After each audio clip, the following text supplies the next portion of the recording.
मुनिश्री, हमारे भारत के कई जैन मंदिरों में गुप्त दान में श्रावकों द्वारा अच्छी खासी राशि आती है, जो करोड़ों में मंदिर में जमा है या फिर ब्याज में लगी हुई है। महाराज श्री, कृपया आप मार्गदर्शन देवें कि इस जमा राशि का सदुपयोग कैसा किया जाए। क्या इस राशि को एकत्रित करके एक बड़ा मानव सेवा की एक योजना बना सकते हैं, जैसे एक बड़ा Gurukul, education centre, health centre, animal provision centre, गौशाला, मैरिज सेंटर आदि। देखिए, मंदिर में जो भी द्रव्य आता है वह एफडी बनाने के लिए नहीं आता, जोड़ कर रखने के लिए नहीं आता। मंदिर में जो भी लोग दान देते हैं वह सदुपयोग करने के लिए देते हैं। आप दान देते अपने धन का सदुपयोग करने के भाव से। जब कभी भी आप दान देते क्या सोचते, ये इससे मेरा धन अच्छे काम में लगेगा।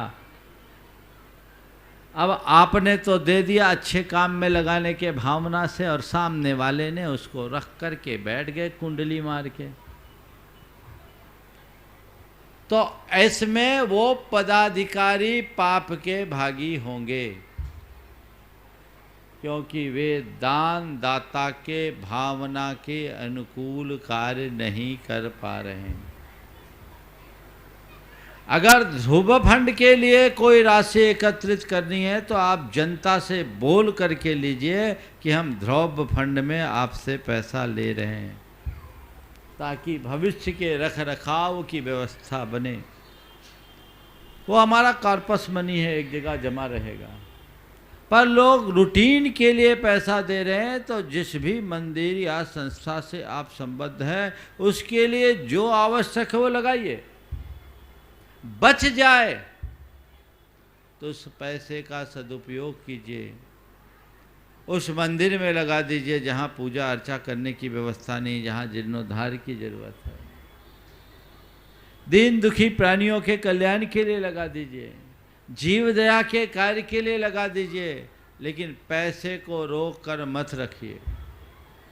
आज देखा जाए तो देश के बहुत सारे ट्रस्टों में, मंदिरों में अफरात पैसा होगा जिसका कोई उपयोग नहीं है, और बहुत सारे मंदिर ऐसे हैं जो जीर्ण शीर्ण हैं, बहुत सारे मंदिर ऐसे जहाँ नित्य पूजन का भी प्रबंध नहीं है।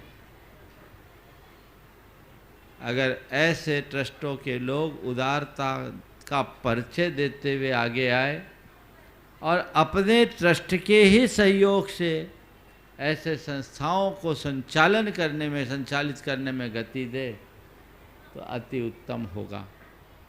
श्वेतांबर परंपरा में यह उदाहरण देखने को मिलता है।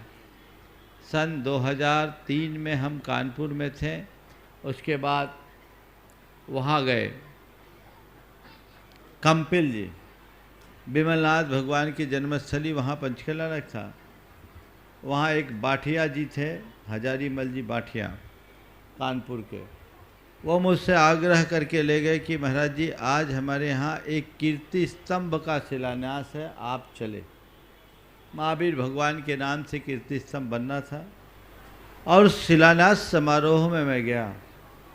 उसका शिलान्यास नाकोडा तीर्थ कमेटी के अध्यक्ष ने किया, और उन्होंने उसमें एक अच्छी राशि अर्पित की। और तब उन्होंने बताया कि महाराज जी, हमारे यहाँ का एक नियम है कि हमारे किसी भी ट्रस्ट में पैसा सरप्लस होता है तो उस पैसे का प्रयोग हम किसी दूसरे धर्म कार्य में करते हैं और लोगों को सहयोग देते हैं। दोहरा पुण्य। उस ट्रस्ट का नामोल्लेख करो, उसको उसका श्रेय दो, लेकिन पैसा जोड़ के मत रखो। जो ट्रस्टी अपने ट्रस्ट के पैसे को जोड़ जोड़ कर उस पर कुंडली मार करके बैठेगा तो हो सकता मरने के बाद भी वहीं कुंडली मारा रहे। समझ गए? वहीं कुंडली मारा दिखे। इसलिए ये आसक्ति छोड़ो। हमारे भगवान अपरिग्रही हैं, तो आप भगवान के नाम पे परिग्रही मत बनो। ये दृष्टिकोण रखना चाहिए। और उसका अच्छे कार्यों में उपयोग करना चाहिए, तभी नमस्ते। उसकी सार्थकता है। नमस्ते गुरु।